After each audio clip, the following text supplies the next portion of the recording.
I want to welcome Principal Deputy Assistant Attorney Vanita Gupta and thank the Justice Department's recognition for our reform efforts. I also want to acknowledge Police Commissioner Kevin Davis, Baltimore City Council President Jack Young as well. Today marks an important step on our path to reform. With the release of its finding report, the Justice Department is sharing with the community, with the city government, and with our police department the conclusions of its 14-month-long investigation, an inquiry that I asked for last May. The findings are challenging to hear. But let me be clear. I never sugarcoat our problems, nor will I run away from our most pressing challenges. The report identifies specific problems in the department, but the transparency of the report offers a crucial foundation if we are going to move forward, because I believe transparency is the only true foundation upon which we can rebuild community trust.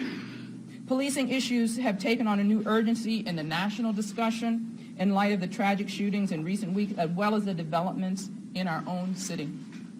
It's so very important that we get this right. The report's assessment and its follow-up to it will help us to heal the relationship between the police and our communities. I also want to be clear that we have not been standing still while this inquiry was underway. Indeed, some of these reforms began before I asked the Department of Justice to investigate the department. The city has taken first steps in a long path to reform, and we've begun to see real benefits. Our police department is already making significant changes. The community is providing valuable insights, and officers and citizens are working together to improve our communities and the policing that is happening within them. We have a very long journey ahead of us, and I'm grateful that we could begin this process of meaningful change while I'm mayor. I'd like to turn it over now to Principal Deputy Assistant Attorney General Vanita Gupta. Ms. Gupta. Good morning. I'd like to start by thanking Mayor Stephanie Rawlings Blake and Commissioner Kevin Davis for their cooperation and for their leadership throughout the Justice Department's investigation. I also want to thank my outstanding team from the Civil Rights Division for their tireless and focused efforts. 15 months ago, in the aftermath of Freddie Gray's tragic death, we talked to community members, police officers, police union leaders, and city officials about the challenges related to policing in the city of Baltimore.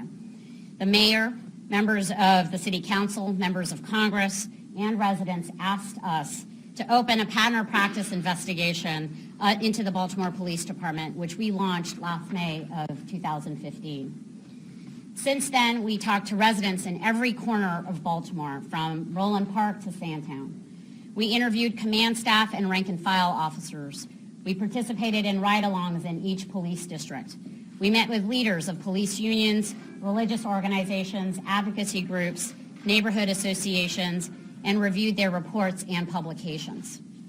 With law enforcement and statistical experts, we reviewed thousands of pages of documents covering 2010 to 2016, including policies and training materials, internal affairs data on stop searches and arrests, and use of force reports.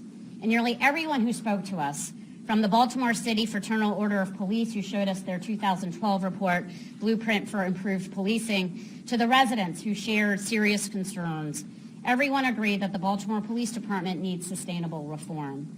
Indeed, the mayor and the commissioner have been aware of the problems that our findings report details and have not stood still during our investigation, and I want to commend them for that. We recognize the challenges that are faced by police officers in Baltimore and other communities around the country. Every day, police officers risk their lives to uphold the law and keep our communities safe. Investigatory stops, arrests, and indeed at times force are all necessary tools used by BPD officers to do their jobs and to protect the safety of themselves and all of us. Providing policing services in many parts of Baltimore is particularly challenging, where residents and officers regularly confront complex social and economic challenges rooted in poverty, racial segregation, deficient educational, employment, and housing opportunities. Baltimore residents, just like Baltimore police officers, want to address these challenges. They want to fight crime, and they want to ensure public safety. And our guide to policing amidst these realities must be the Constitution and federal anti-discrimination law. Today, the Department of Justice announces the outcome of our investigation and issues a 163-page report detailing our findings. We conclude that there is reasonable cause to believe that BPD engages in a pattern or practice of conduct that violates the Constitution and federal anti-discrimination law. BPD engages in a pattern or practice of making unconstitutional stops, searches, and arrests, using enforcement strategies that produce severe and unjustified disparities in the rates of stops, searches, and arrests of African Americans, using excessive force, and retaliating against people engaging in constitutionally protected expression. These violations have deeply eroded the mutual trust between BPD and the community it serves, trust that is essential to effective policing as well as to officer and public safety. The problems in Baltimore didn't happen overnight or appear in a day. The pattern or practice that we found results from long-standing systemic deficiencies in the BPD. The agencies failed to provide officers with sufficient policy guidance and training to collect and analyze data of officer activities and to hold officers accountable for misconduct. BPDs failed to provide officers with the necessary equipment and resources they need to do police safely, constitutionally, and effectively. But these systemic failures alone didn't cause the problem. The police department's zero-tolerance street enforcement strategy became a quest to produce large numbers of enforcement actions, pedestrian stops in particular, often without enough consideration of their limited impact on solving crime and their caustic damage to community relationships. With today's city leaders, and while today's city's leaders have recognized these issues, many in the BPD continue to follow this strategy. Only 3.7% of the police department's more than 300,000 pedestrian stops from January 2010 to May of 2015 resulted in officers issuing a citation or making an arrest. Many of these stops and the resulting frisks lacked constitutional justification, and many of the discretionary arrests were simply street clearing activities. Supervisors at BPD Central Booking and local prosecutors rejected over 11,000 charges made by BPD officers because they lacked probable cause or otherwise did not merit prosecution. The city's African American residents and African American neighborhoods bore the brunt of this activity. Out of the data we surveyed, the police department made roughly 44 stops in two small, predominantly African American districts that contain only 11% of the city's population. African Americans accounted for 95% of the 410 individuals the police department stopped at least 10 times. Indeed, one African American man was stopped 30 times in less than 4 years, with none of the stops resulting in a citation or a criminal charge. We also found a pattern or practice of excessive force. For example, officers frequently resorted to physical force when a person did not immediately respond to verbal commands, even where the person was posing no imminent threat to the officer or others. Officers were ending up in unnecessarily violent confrontations with people in with mental health disabilities. We have seen communities throughout the country that improved policies and enhanced training and de-escalation and dealing with people in crisis can actually enhance officer safety and reduce the need for force. BPD also violates the First Amendment by retaliating against individuals engaged in constitutionally protected activities. Officers frequently detain and arrest members of the public for engaging in speech that officers perceive to be critical or disrespectful. And BPD officers use force against members of the public who are engaging in protected speech. Finally, although this pattern or practice investigation did not review the specific circumstances surrounding Freddie Gray's death, we did investigate BPD's transport practices. And our report identifies concerns about the safety risks and lack of data in BPD's transport practices. We also identified deficiencies in the way that BPD investigates sexual assaults. Policing that violates the Constitution or federal law severely undermines community trust, and blanket assumptions or stereotypes about certain neighborhoods can lead to resentment of the police. And resentment can prevent the type of effective policing that is needed to keep communities and officers safe. We found incident reports that documented how witnesses wouldn't share basic information with officers. We read several reports where the person who had originally called the police or needed assistance refused to cooperate after becoming upset by the police response. And when residents don't trust the police, the distrust makes it harder for officers to prevent and solve crimes. Proactive policing does not have to lead to these consequences. When the community trusts the police, residents work with law enforcement to ensure public safety. Effective proactive policing is community policing. It requires a different set of tactics than those employed by Baltimore for many years. Proactive policing requires officers and residents solving problems to build trust and reduce crime. And I'd like to now take this opportunity to speak directly to the men and women of the Baltimore Police Department. We know that the vast majority of officers in the Baltimore Police Department work hard. They work hard to provide vital services to the community and to abide by the Constitution and federal law. We have seen you run toward danger to protect the community you serve, and we are grateful. We also know that to do your job well, to meet the highest standards of the profession, you need clear policies, you need state-of-the-art training. You need to be supported by today's technology. In the 21st century, that means computers in your cars and other modern equipment to do your job well. You need to have adequate staffing and material resources to get the job done. And you need to know that you will be recognized for the work that you do and treated fairly when your work is challenged. In Baltimore, we see a city that is filled with vibrant, strong communities invested in their future. It's a city that's really determined to engage in the tough but vital work that's needed to build reform. And already Baltimore has begun to build that foundation for reform. The police department has initiated changes to its policies, training, data management, and accountability systems. These are really positive developments and a testament to the mayor and to Commissioner Davis's leadership. To help support these changes during our investigation, the Justice Department's Office of Community-Oriented Policing Services and Office of Justice Programs provided federal resources as well as technical assistance to the Baltimore Police Department, city officials, and community leaders. I want to applaud and commend city officials for their collaborative and cooperative partnership.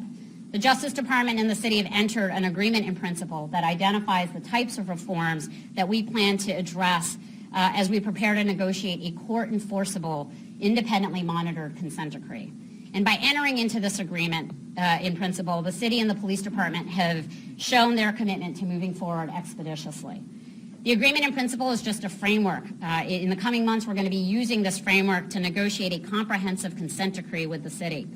And in the coming days and weeks ahead, the Justice Department will be meeting with and reaching out to community members and law enforcement to hear their ideas, your ideas about the kind of police department you want to see in your community. And we need the energy of this entire community to help us craft those details in our consent decree and to drive real and lasting change in the city. And so we urge all of you to remain engaged. Whether in Baltimore or around the country, police reform won't happen overnight or by chance. These problems were not created overnight. It's going to take time, and it's going to require focused effort and a sustained commitment. In communities across America, even in communities where trust has been broken, we have seen transformative reform rebuild relationships and advance public safety. And in the days ahead, because of the proactive leadership in this city, because of the energy and vibrancy of this community, and because of the police department's desire for reform, together we can shape that same progress right here in Baltimore. Together we can build a stronger Baltimore, a Baltimore that protects the rights, safety, and dignity of all. Thank you very much. At this time, I'd like to turn it over to the mayor. Thank you very much. Again, I want to thank the Deputy Assistant Attorney General. So in consultation with policing experts and stakeholders in the community, we have revised 26 key policies, including the department's important use of force policy. We're now training all of our officers on these new policies, and we've held additional trainings on key issues that the Justice Department has identified. We are revamping our approach to officer accountability, including the way that the use of force by officers is reviewed and how officers are disciplined. A number of initiatives are underway to improve the police department's transparency and to encourage officers to actively engage with the communities that they serve. Ways to explore and implement constructive citizen inclusion in the department's disciplinary process remain under active discussion. And finally, we're investing in technology and infrastructure to modernize our police department. The BPD has begun retrofitting transport vans to improve safety for occupants as well as our officers, as well as installing recording cameras inside of our transport vans. We've completed a body-worn camera pilot program, and we continue to roll out cameras for all of the officers within the next 2 years. Much work remains to be done, and change will not happen overnight. But our efforts have started the necessary process of change and reform in Baltimore. They reaffirm the city's commitment to a police department that both protects our citizens as well as respects their rights. In this hope and expectation, I know that I'm joined by the City Council, and particularly our City Council President, Jack Young, who have supported our work with the Department of Justice to improve our police department. Again, I thank Principal Deputy Assistant Attorney General Gupta for the Justice Department's recognition of our reform efforts. And I appreciate her acknowledgement of our extraordinary cooperation with the department as it conducted its investigation. I pledged that my administration would do everything in my power and our power to cooperate with the investigation. And we're pleased that as a result of our work together, the investigation has been completed in 14 months. And a very rapid pace for these rapid pace for an investigation of a police department of our size. We committed ourselves to working collaboratively with the Department of Justice, and we are grateful to have earned its trust. Our police commissioner, Kevin Davis, and his command staff and officers at every level have worked tirelessly to steer the police department on a path of true reform. And I'm confident that the findings report as a blueprint, as a blueprint and the partnership of the Department of Justice, I'm confident that the Baltimore City Police Department will become a model department for our country. Again, I want to thank the Department of Justice team. I want to thank my police department. I want to thank my staff and our council for the hard work through this process. We will continue to work together so that Baltimore can move as quickly as possible towards full-scale implementation of the recommended reforms. Over the next few months, we will put in place a concrete plan for change as well as concrete plans for a new culture for the good of the city, the good of the police department, and for the good of the people the department protects. Thank you very much. Commissioner Davis. Thank you, and good morning. First and foremost, I want to thank the mayor for her leadership. Change is painful, growth is painful, but nothing is as painful as being stuck in a place that we do not belong. It is critically important for me to say in my opening remarks that this report is not an indictment on every man and woman that has the privilege of wearing this uniform, this patch, and this badge. This report is, however, an indictment of those bad behaviors by a relatively small number of police officers over many, many years. There are officers right now that are just as offended as we are to see the details that are laid out in this report.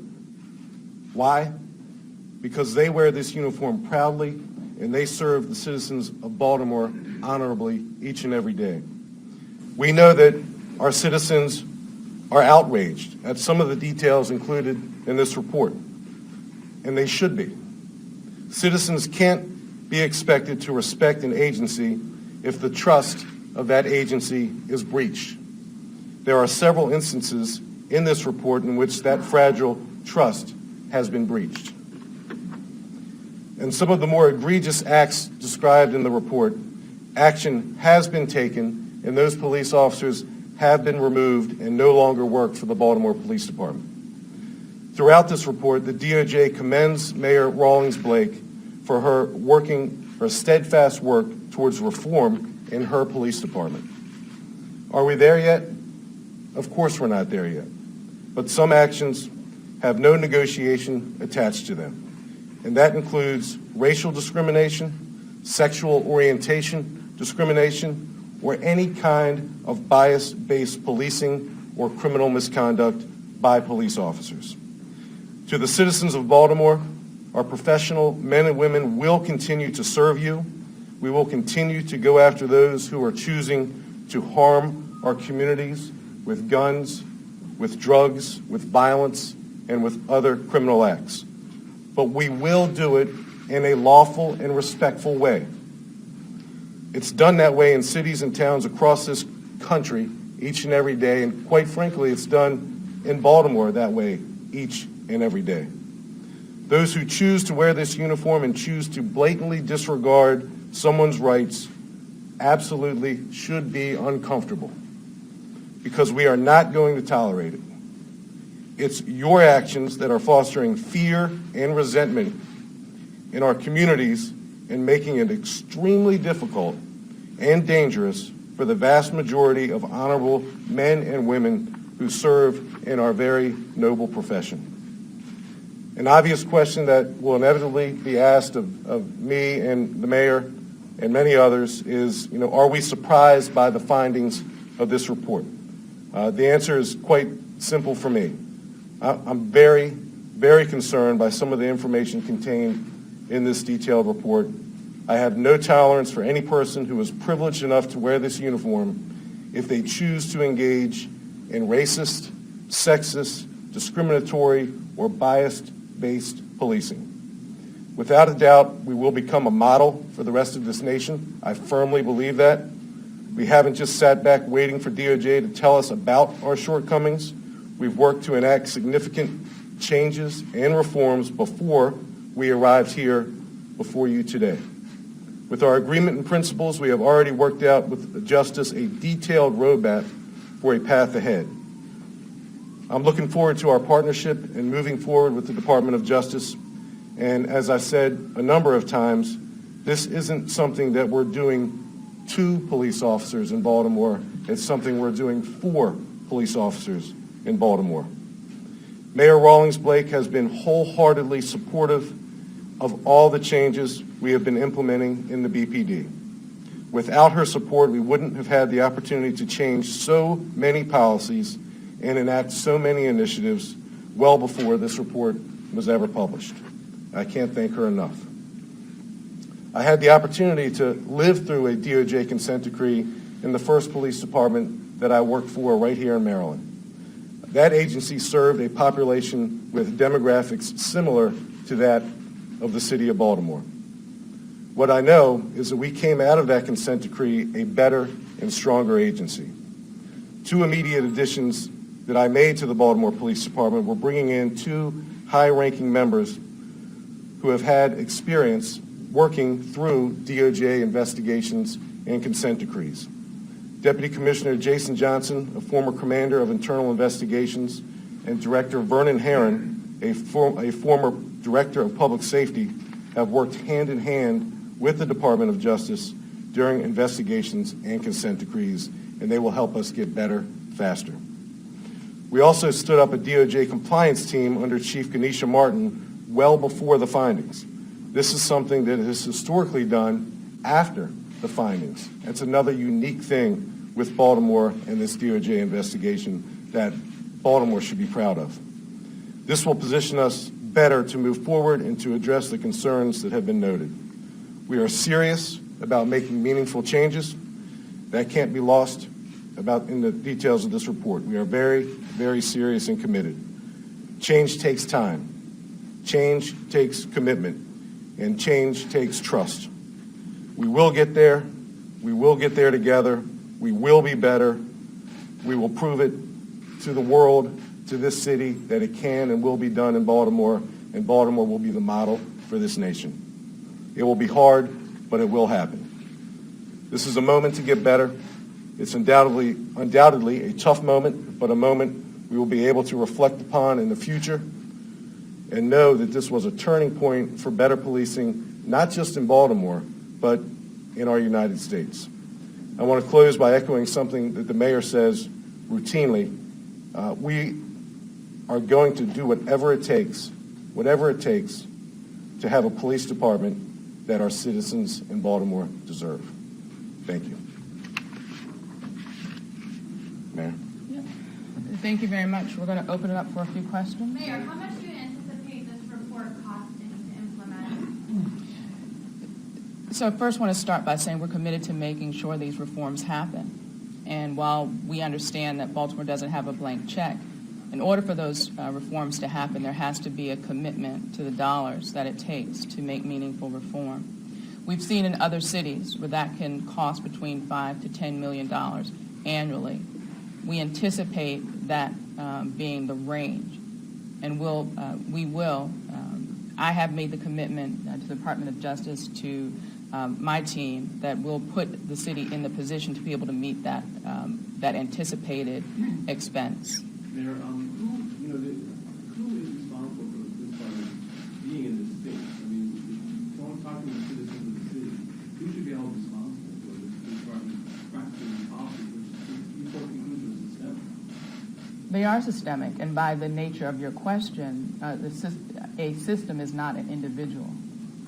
That being said, I'm responsible for ushering in the meaningful reforms that have taken place thus far, and I am certainly committed to making the meaningful reforms moving forward. The work that happened prior to the Department of Justice collaborative review, the work that happened prior to my request that the Department of Justice do a patterns of practice investigation, that work is sent a clear signal, I think, to the Department of Justice and to the country that we're serious about reforming the department. And that type of work isn't aided by pointing fingers of blame. It is aided by rolling up your sleeves and doing the very tough work that we are in the midst of in order to provide the citizens of Baltimore with the department that they deserve. Ms. Goodyear, where do things stand now with the city? Sure. One second. If I could just add to that, I think it is, as the mayor said, the investigation that we conducted is focused on the systemic and structural deficiencies. And it is not we looked at a period of time at the police department, but the goal was not to cast blame or to figure out who to cast blame to. These are problems that have been long-standing in the Baltimore Police Department, and the goal now is to work with the kind of city leadership and the commissioner who've shown the proactive desire for reform to remedy what have been long-standing practices here at the Baltimore Police Department. Ms. Gupta, where do things stand with the city now? Do you have an agreement to seek a consent decree? So what we have today, and I'd urge all of you to look at it, is an agreement in principle that lays out the framework for our negotiations moving forward. What's going to happen in the immediate days and weeks ahead now is that the Department of Justice is going to be fanning out to speak with members of the community, members in law enforcement, to get their feedback about what kind of police department they want, what kinds of remedies people are seeking, and what is going to benefit the most to the Baltimore community and to Baltimore police officers. So we'll be spending our time doing that while also negotiating a consent decree with the city. And given the level of cooperation we've had thus far, we're anticipating our ability to move expeditiously to get that done. You're talking about whether this might have the opposite of its intended effect, at least in part, with a backlash against police officers, and we get seen in other cities, and also the so-called Ferguson effect, where crime rates increase after police pull back, murder rates increase. So, one thing I have to say that I think is really important is that throughout our investigation, we heard from police officers, we heard from the Fraternal Order of Police directly about their desire for reform, their understanding that they haven't had sufficient resources on the technology side, on the training side, on staffing shortages and the like. These are issues that the Baltimore Police Department isn't going to stop working, and the commissioner can speak to this more directly, but we heard directly from officers throughout the city about the desire for reform because they are witnessing every day as they do the hard work of policing what happens when the level of trust is broken in communities. And it is only going to enhance officer safety and public safety and meet the needs of the Baltimore community to do this hard work of reform. And I fully expect that is ultimately going to result in the community and the Baltimore police officers getting the mutual respect that they deserve. Talk about support and help reduce crime in the city. The only way that we're going to be safer as a city is when the community and the police have a mutual respect and trust, and we can get the work of policing done. There's nothing that the community can do on its own to create the neighborhood, the safe neighborhood that we want. And there's so little that the police can do without the cooperation of its citizens. I've said all along that we have to figure out how we can repair this relationship, because that is how we will see a much safer city. We've seen crime go down, we've seen crime go up, we've seen under my administration the lowest and the second lowest homicide rate that the city has seen in decades. But at that same time, we knew it wasn't sustainable if we didn't have those relationships of trust. That's what this is about. We can't ignore the problems, and that's why I was so determined to make these reforms ahead of the Department of Justice investigation. And when it was clear to me that we needed to do more, I asked for this patterns in practice. We have to heal our city. It's not easy work. You know, while people say, well, who's to blame and what's the answer is we have to get through this tough work together. And I've made the commitment to do that tough work, not to sugarcoat the problems, not to hide, to sweep them under the rug, but to reveal very clearly what our obstacles are, what our challenges are. And I feel tremendously blessed to be at this place where we have the cooperation and the partnership with the Department of Justice that very clearly and objectively did the investigation, and the leadership of the police department and the rank and file in the police department and the command staff that's committed to getting this right for the citizens of Baltimore. So with those things in place, I know that we are laying the foundation for a much safer city. Commissioner Davis, in what ways do you expect to see a clean house? Well, let me just address that question and the previous question. Fighting crime and having a better, more respectful relationship with the community are not mutually exclusive endeavors. We don't have to choose one or the other. We're choosing both. It's 2016. So the Baltimore Police Department is choosing both. So we realize the necessity of the crime fight, but we also realize right now, and this is laid out in this report, the necessity to have a much, much better, stronger, legitimate relationship with our community. Now, in terms of cleaning house, I've fired 6 police officers in 2016 alone. That's a small number, but those who have left this agency deserve to leave this agency. So I'll continue to hold police officers accountable, and I do that as much to remove them from our communities as to ensure that the good police officers know that their leadership is paying attention to good policing. They appreciate that. Yes, you sir. said you were very concerned about some of the things that you read in the report. Was there one thing that jumped out to you in particular that you were very concerned with? Well, it's 163 pages, so I've gotten through it once, and I need to go through it several more times, but it lays out so many things that we have to work on. It lays out concerns about training, policies and procedures, discipline, and I know from my previous experience with the Department of Justice that they look very, very critically at our hiring, our training, our policies and procedures, and the way we hold police officers accountable. So it's all important to me. I don't rank or prioritize the contents of the report. I think it's all important to me because it's all important to our citizens. Madam Mayor, if you could talk about, Mr. Burns?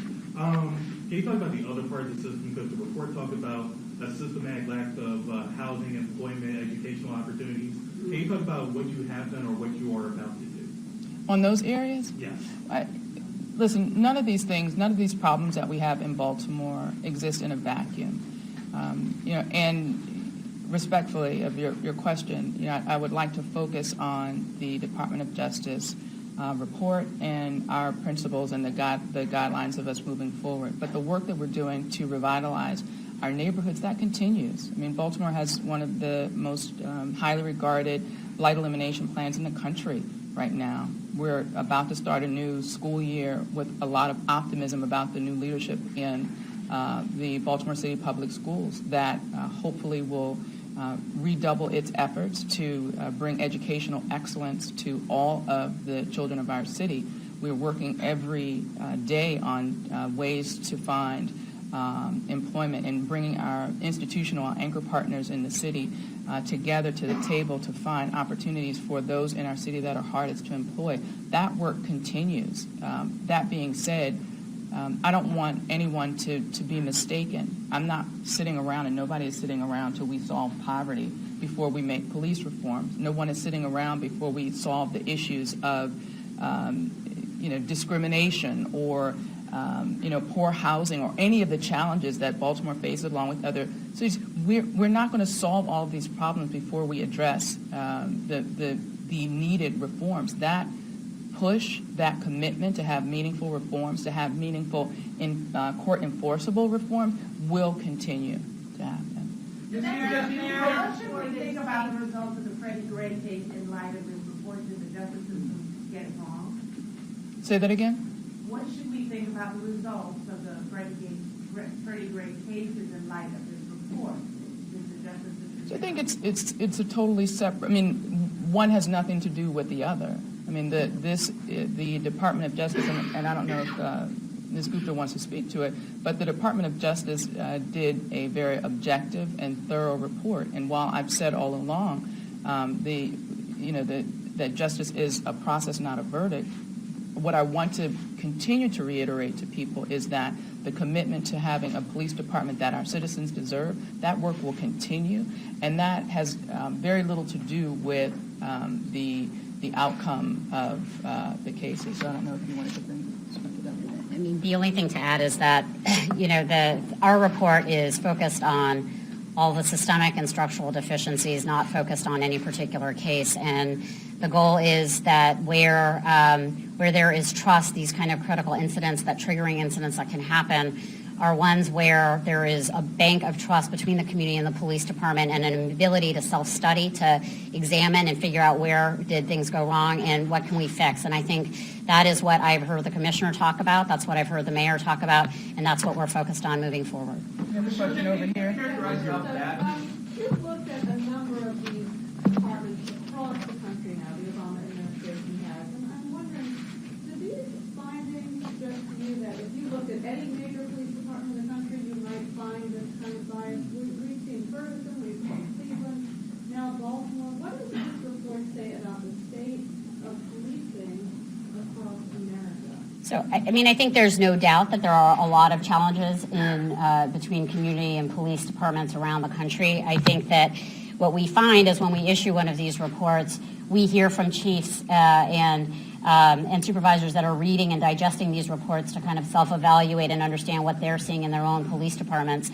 Every one of our reports, though, is different. We spent a lot of time, we spent the last 15 months deeply engaged in Baltimore with the community, with police officers.